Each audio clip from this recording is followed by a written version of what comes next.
One of the most notable aspects, I'd argue, the defining aspect of the first Donald Trump presidential term was that he surrounded himself with people who not only didn't share his agenda, but often were actively opposed to it.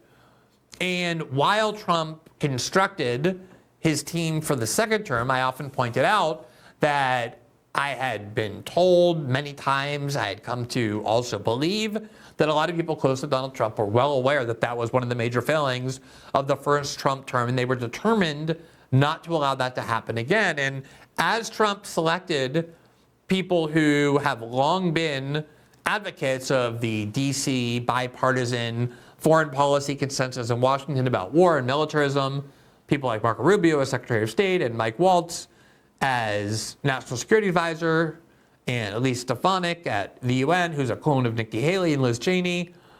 I had long been saying, look, these people certainly have had a history of advocacy of the foreign policy that Trump says he opposes, but I believe that Trump is choosing people based on who will be personally loyal to his agenda and who will carry it out.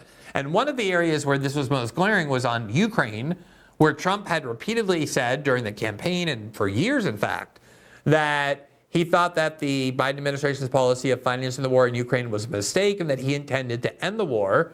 And yet his top national security officials like Marco Rubio, like former Congressman Mike Waltz, now as National Security Advisor, were very hard-line supporters of Ukraine and Zelensky.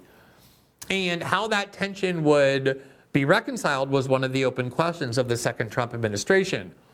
And we've seen Rubio and Mike Waltz and others be very publicly supportive, not of their prior views, but of Trump's views, including in those instances where they differ. The question is whether there will be an attempt in the second Trump administration for people like that to start subtly and in a manipulative way, once Trump starts paying less attention, to pursue their foreign policy rather than the foreign policy that Donald Trump says he supports. And I think the first test of that is going to be what ends up happening with the U.S. relationship to Ukraine and Russia and the war that Donald Trump has vowed to end. Earlier this week, the Trump administration announced that it had proposed to Ukraine a 30-day ceasefire where hostilities would stop essentially along the front lines while a peace deal was going to be worked out. And lo and behold, President Zelensky not only agreed to it, but said all the things that Donald Trump said that he had wanted to hear from Zelensky. And as a result of Zelensky's agreeing to what the United States had proposed, the Trump administration's suspension of intelligence sharing with Ukraine, the provision of certain arms to Ukraine, was instantly lifted. There was this sense that, oh, look, Zelensky is now showing that he does want a peace deal, that he does want to work with the United States, that he is grateful for our support and is willing to do what we want. Here's Marco Rubio and Mike Waltz announcing this agreement, and you can get a sense for how it is that they're depicting it.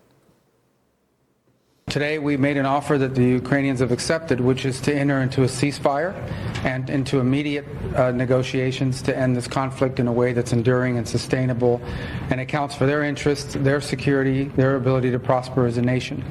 I want to personally we both want to thank the Kingdom of Saudi Arabia, His Majesty, for hosting us, for making this possible. They've been instrumental in this process, and we're very grateful to them for hosting us here today. And hopefully we'll take this offer now to the Russians, and we hope that they'll say yes, to peace. The ball is now in their court. And but again, the president's objective here is, number one, above everything else, he wants the war to end. And I think today Ukraine has taken a concrete step in that regard. We hope the Russians will reciprocate. Now, you heard there that phrase, the ball is in Russia's court, and it's hard to overstate how many mouths that exact phrase came out of, not just inside the Trump administration, but all throughout Western Europe, including all the warmongers in Brussels who actually don't want the war to end. So the idea here is now, oh, look, Zelensky did the right thing. He's the one who now is showing that he's the man of peace. And the question is Putin someone who really wants the war to end and shares Trump's desire to make that happen? Or is the real problem Putin. And that will be determined by whether Putin just accepts exactly what is given to him by the United States that Zelensky has already agreed to. Here's Zelensky, who clearly now is trying to reingratiate himself into the good graces of the Trump administration, announcing this as well. He's speaking here in Ukrainian, so I'm going to read the subtitles. We are ready to take this step to enact a 30-day ceasefire. The United States must convince Russia to do it. That is, we agree, and if the Russians agree, the ceasefire will start at that very moment.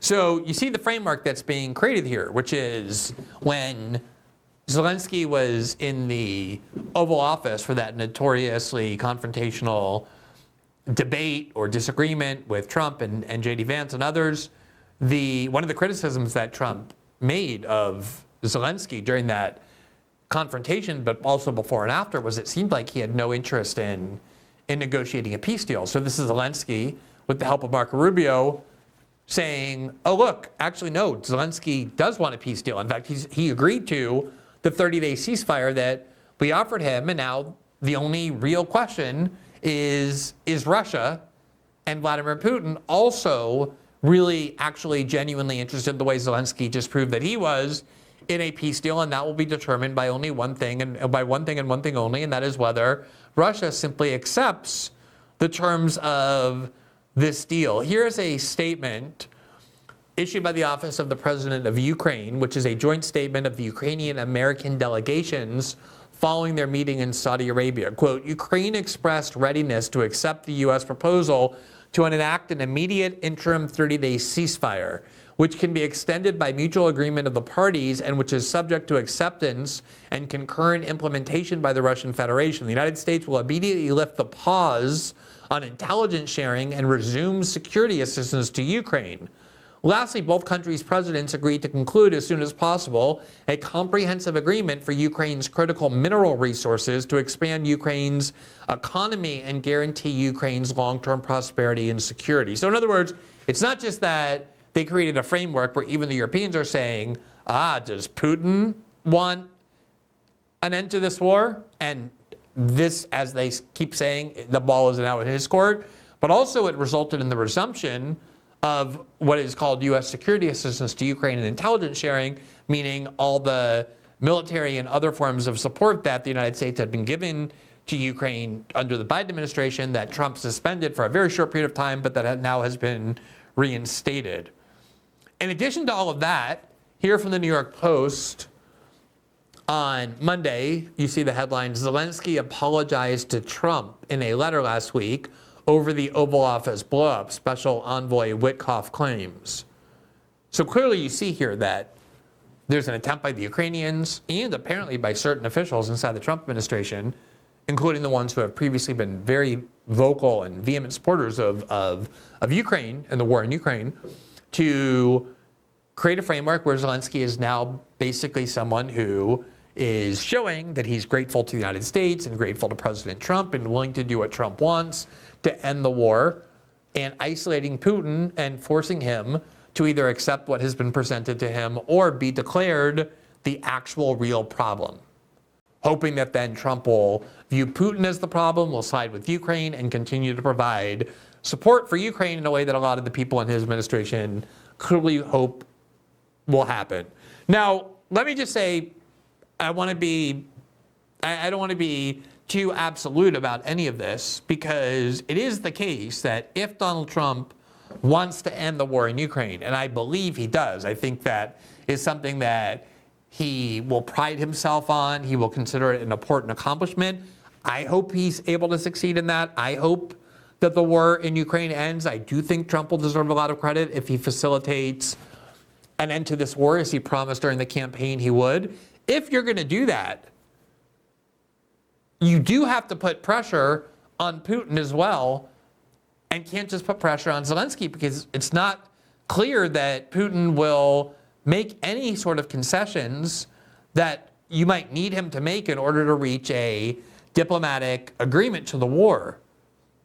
I was in Moscow, where I conducted several interviews, including the one we showed you with Professor Dugin, And one of the things I heard from not just him, but from many other people in Moscow, is that despite this cartoon and caricature that we often hear of Putin, that he's like some sort of totalitarian dictator, kind of like Kim Jong-un, where nobody can question the absolute leader. The reality is that Russia is a very complex country and always has been.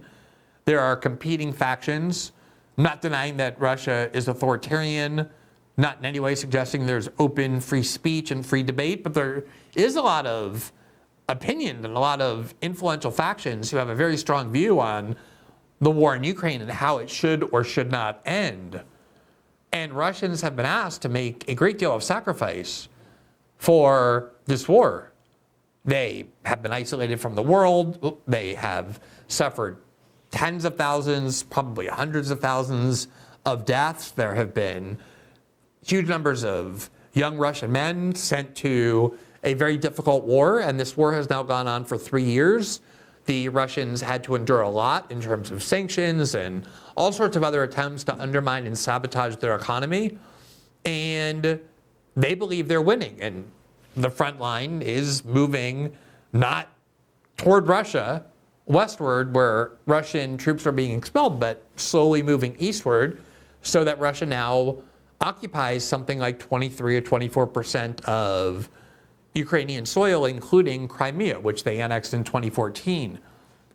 So having spent 3 years making a huge amount of sacrifice for this war, even if Putin wants to end the war by making a lot of concessions, there's a lot of political opposition and a lot of political tension that is very real and very substantial that will limit his ability to make the sort of concessions that he might want to make, because if there's a perception that he gave away too much to the West or too much to Ukraine after everything Russia invested in this war, and you can imagine all the war propaganda that the Russians have heard and how convinced they are of the importance of this war existentially to their national security, just like any country that's in a war does,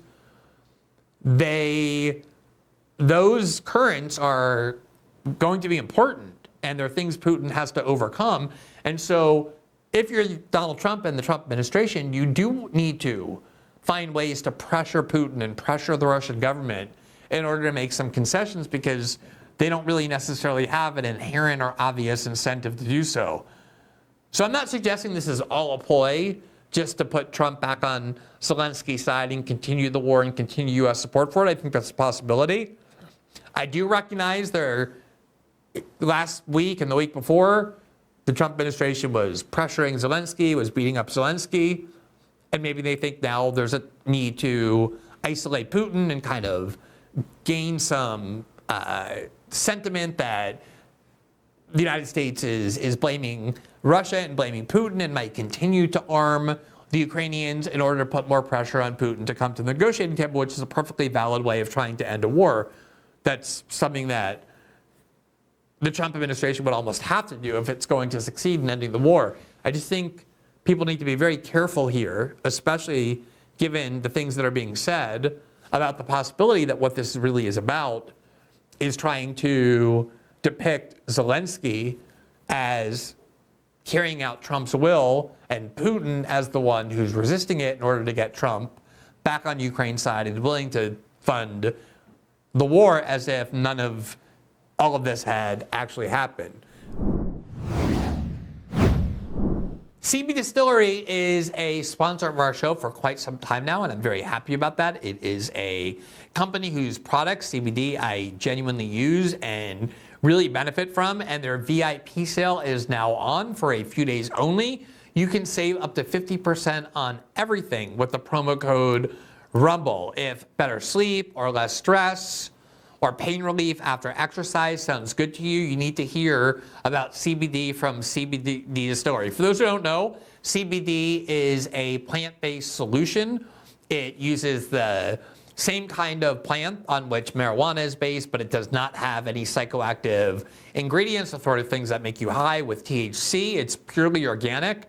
It's a plant-based solution for just about everything, for sleep, for stress, for mood, for focus, and even, as I said, pain after exercise. All of it is made with high quality, clean ingredients. They even have CBD for pets. And there's a lot of research now on how dogs often benefit, who have anxiety issues. It helps them relax, who have difficulty sleeping. It gives them a better sleep as well. Many of you are already feeling the difference. I know that because I've heard from you, especially with their sleep products. Personally, my favorite product, and I think I mentioned this before, is the product for pain. There's all kinds of horrible pharmaceutical options to deal with pain, but I play a lot of tennis, and oftentimes you get these little nagging injuries in parts of your body. I have an issue on my right wrist where sometimes there's just stiffness, and they have a stick that's, again, purely organic and all natural, and when I use the stick on my wrist, it immediately alleviates the pain. I've used it as a sleep aid, an organic sleep aid. It really helps sleep as well. It's a product I really do believe in. So if you're still tossing and turning at night or struggling with other health concerns, and you have a cabinet full of all sorts of pharmaceutical products over the counter or prescription, you can make the change to CB Distillery. Here's your chance to save big with the promo code RUMBLE. This deal won't be around for long, so don't wait. Visit cbdistillery.com. Enter the promo code RUMBLE to save up to 50% on everything. That's cbdistillery.com, promo code RUMBLE, cbdistillery.com. Not available in Idaho, Iowa, and South Dakota. Thanks for watching this clip from System Update, our live show that airs every Monday through Friday at 7 p.m. Eastern, exclusively on Rumble. You can catch the full nightly shows live or view the backlog of episodes for free on our Rumble page. You can also find full episodes the morning after they air across all major podcasting platforms, including Spotify and Apple. All the information you need is linked below. We hope to see you there.